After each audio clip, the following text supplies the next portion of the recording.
حضرت سیدنا عثمان غنی رضی اللہ تعالی عنہ کا مختصر تذکرہ۔ آپ کو اللہ تعالیٰ نے جو عظیم کمالات عطا فرمائے، سب سے بڑا کمال تو یہ کہ حضور علیہ الصلاۃ والسلام کے قریب تھے۔ ساری عظمتیں قرب مصطفیٰ میں ہے نا، اتنے قریب کہ نبی پاک علیہ الصلاۃ والتسلیم نے اپنی شہزادی کی شادی ان کے ساتھ فرما دی۔ شہزادی کا وصال ہو گیا تو دوسری شہزادی کی شادی بھی ان کے ساتھ فرما دی۔ تو یہ شرف حضرت عثمان غنی کو حاصل ہے، اس میں انفرادیت ہے آپ کی، پوری امت میں بلکہ سابقہ امتوں میں بھی کوئی کسی نبی کا ایسا صحابی نہیں ہے جس کے نکاح میں یکے بعد دیگرے نبی کی 2 بیٹیاں آئی ہوں، کہ ان کی خصوصیت ہے، انفرادیت ہے ان کی۔ اور سیدی اعلیٰ حضرت نے کتنا حسین خراج تحسین پیش کیا، نور کی سرکار سے پایا دوشالہ نور کا،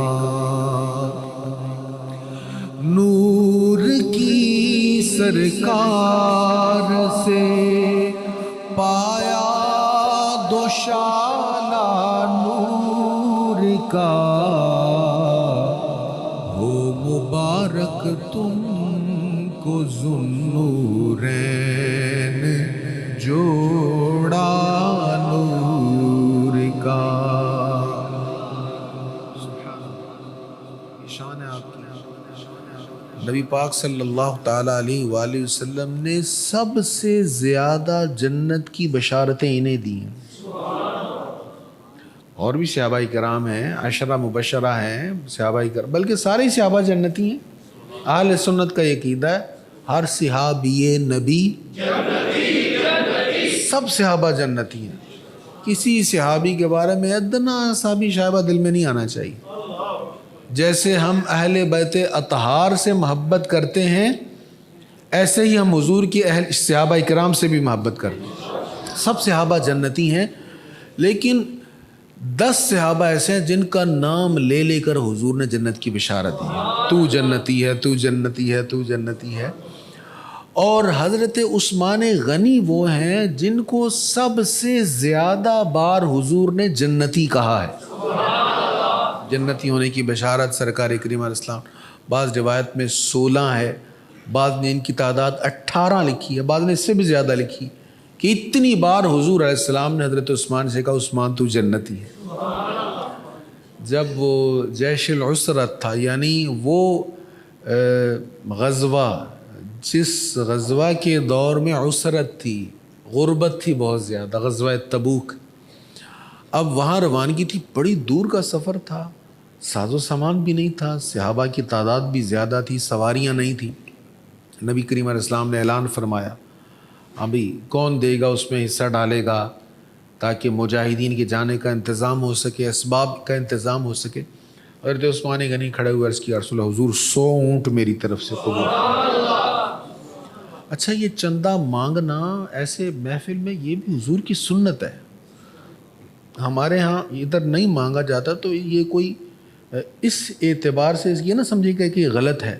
اصل میں مسئلہ یہ بنا کہ اب حالات ایسے بن گئے ہیں کہ جب اپیل کی جاتی ہے نا تو لوگ تھوڑا سا وہ مولوی صاحب کی گفتگو کو پھر ڈی ویلیو کر دیتے ہیں، ادارے کا وقار لوگوں کی نظروں میں تھوڑا سا کم ہو جاتا ہے، تو جن اداروں میں مانگا جاتا ہے وہ بھی غلط نہیں ہے، حضور علیہ السلام کی وہ بھی سنت ہے۔ لیکن الحمدللہ ہمارے بھی انتظامات چل ہی رہے ہیں نا، حضور علیہ الصلوۃ والتسلیم کے غلام یہاں بیٹھے ہوئے نا، وہی انتظامات کرتے ہیں۔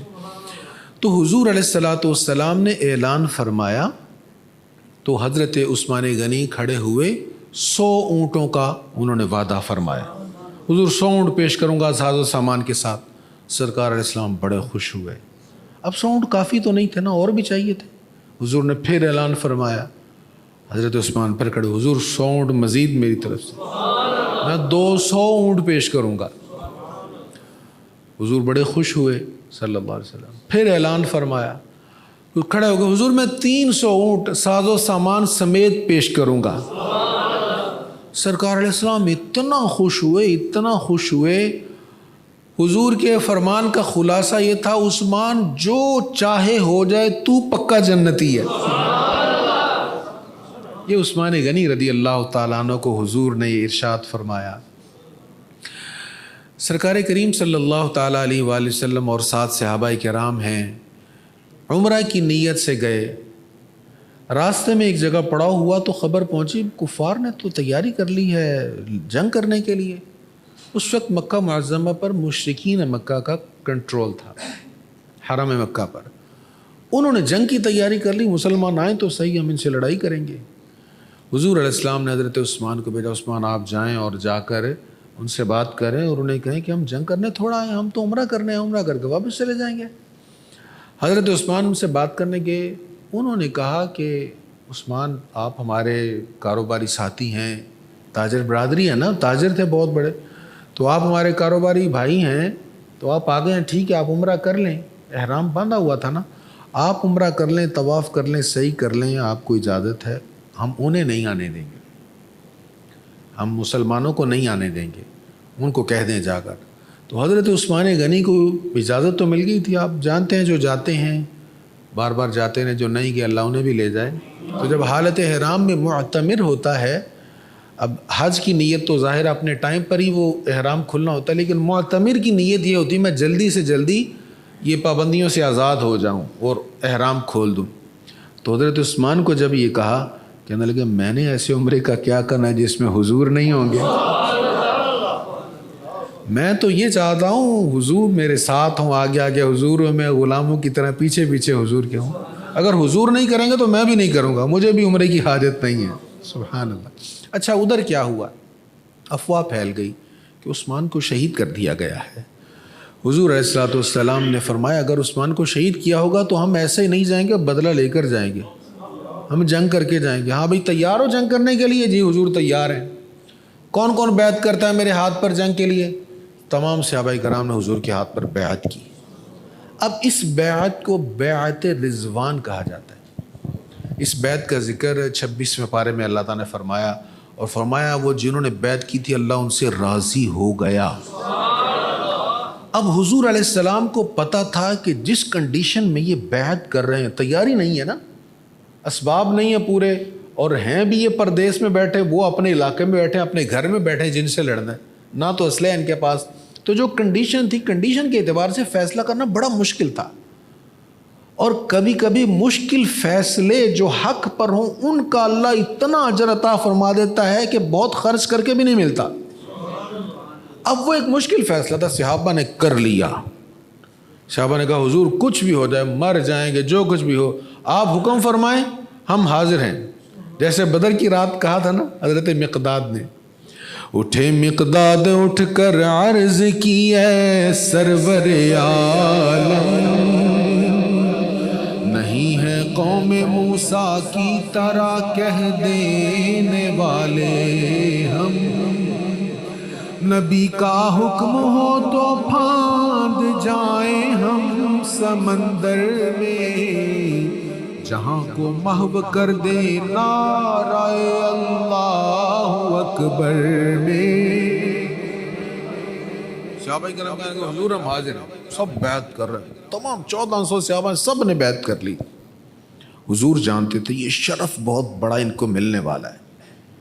بیعت رضوان کرنے والوں کو وہ اجر ملے گا جو بعد والے پا ہی نہیں سکتے.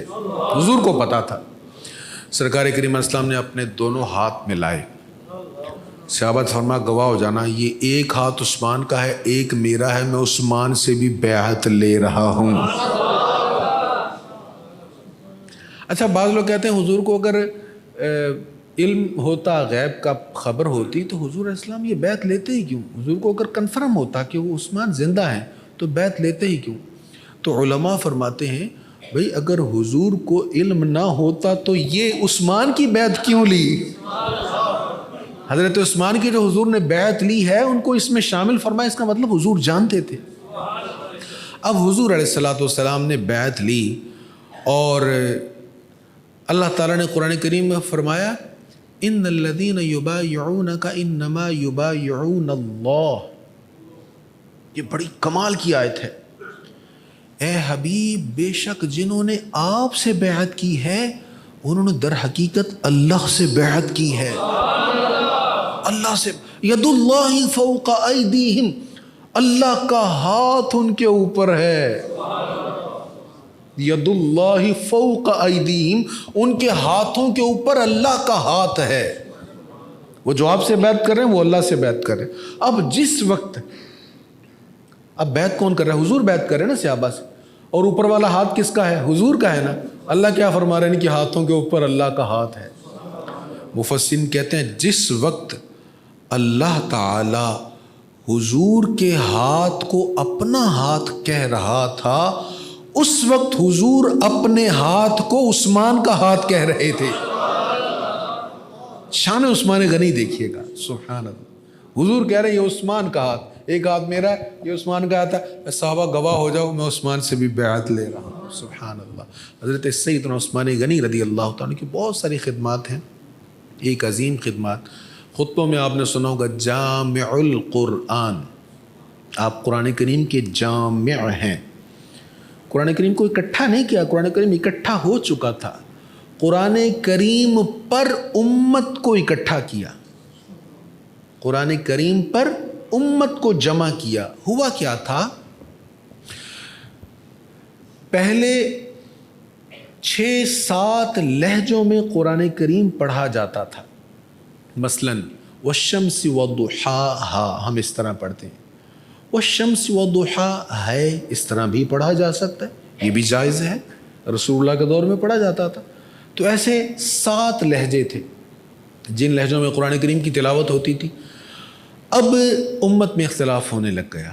جس نے یہ ہمارا جس روایت کو ہم پڑھتے ہیں اس کو روایت حفظ کہتے ہیں. جس نے اس میں یاد کیا وہ کہتا ہے، دوسرے پڑھنے والے کو کہتا ہے تو غلط پڑھ رہا ہے، اور جس نے کسی اور لہجے میں یاد کیا ہوتا تھا وہ اس کو کہتا تھا تو غلط پڑھتا ہے. رسول اللہ کے دور میں ایسے ہی چلتا رہا. سیدنا صدیق اکبر کے دور میں، سیدنا فاروق اعظم کے دور میں رضی اللہ عنہم، ایسے ہی چلتا رہا.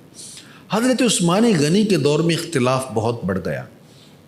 آپ نے سارے نسخے اکٹھے کیے قرآن کریم کے، اور سارے نسخوں کی روشنائی کو دھو دیا، سیاہی کو دھو دیا. ہاتھ سے لکھا جاتا تھا نا، پریس تو بعد میں ایجاد ہوا، تو ہاتھ سے لکھے ہوئے نسخے تھے، ساری روشنائی کو دھو دیا. اور یہ جو ایک نسخہ تھا اس سے ساری کاپیز کروا کر پوری امت میں تقسیم کر دی اور کہا سب اسی کے مطابق پڑھیں. اب اسی کے مطابق پڑھا جانے لگا. اب یہ کارنامہ تھا آپ کا، امت کو اختلاف سے بچا لیا. اب ساری امت اس ایک لہجہ پر جمع ہو گئی ہے، متفق ہو گئی. یہاں سے ایک اور اصول بھی معلوم ہوا. ہمارے ہاں کہا جاتا ہے کہ جو کام اللہ کے رسول نے نہیں کیا وہ ہم کیوں کریں، یا جس کام کو رسول اللہ کر سکتے تھے انہوں نے نہیں کیا تو تم زیادہ نیک آ گئے ہو. جس کام کو صدیق اکبر نے نہیں کیا، فاروق اعظم نے نہیں کیا، وہ تم کیوں کرو گے، یا تم زیادہ دین کو سمجھنے والے ہو. تو یہ اصول غلط ہے، یہ کہنا غلط ہے. ایسا اصول اگر ہوتا تو سیدنا عثمان غنی ایسا کام نہ کرتے جو پہلوں نے نہیں کیا. تو آپ نے کر کے بتا دیا کہ خیر والا کام اگر پہلے نہ بھی ہوا ہو لیکن رسول اللہ کے کسی اصول، شریعت کے کسی اصول سے ٹکرانے والا نہ ہو تو اس کو کرنے میں کوئی حرج نہیں اس میں. حضرت عثمان غنی کی خوبی کامل الحیا، یہ خوبی یاد کرنے کی بڑی ضرورت ہے آج کے دور میں. اللہ ہمیں آپ کی اس صفت کی خیرات عطا کر دیں. آپ بڑے ہی باحیا تھے، بڑے ہی شرم و حیا کے پیکر تھے. ام المومنین سیدہ عائشہ صدیقہ رضی اللہ تعالیٰ عنہ فرماتی ہیں کہ حضور علیہ الصلوۃ والتسلیم ایزی گھر میں بیٹھے ہوئے تھے اور کپڑا مبارک آپ کی پنڈلی کے ساتھ چپکا ہوا تھا. بعض نے کہا کہ پنڈلی مبارک ننگی تھی، اور بعض روایت میں کہ ننگی نہیں تھی، کپڑا کچھ اس طرح پنڈلی کے ساتھ چپکا ہوا تھا کہ آپ کی ٹانگ نیچے والا جو حصہ ہے وہ ذرا پرومیننٹ ہو رہی تھی، واضح ہو رہی تھی. حضور علیہ السلام بیٹھے ہوئے ہیں. حضرت سیدنا صدیق اکبر دروازے پر آئے، اجازت چاہی، حضور نے اجازت دے دی. حضور ویسے ہی بیٹھے ہوئے ہیں. فاروق اعظم آئے، اجازت دے دی، حضور ویسے ہی بیٹھے.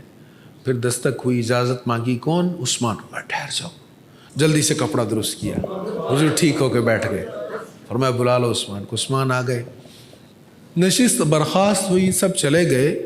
حضور علیہ السلام سے پوچھا ام المؤمنین نے، حضرت عائشہ نے، یا رسول اللہ ابو بکر آئے، عمر آئے، آپ ویسے ہی بیٹھے رہے، عثمان آئے، آپ نے جلدی سے کپڑوں کو درست کر لیا۔ حضور علیہ السلام نے فرمایا عائشہ میں عثمان سے کیوں نہ حیا کروں، اس سے اللہ کے فرشتے بھی حیا کرتے ہیں۔ اللہ، آج بے حیائی بڑی عام ہے۔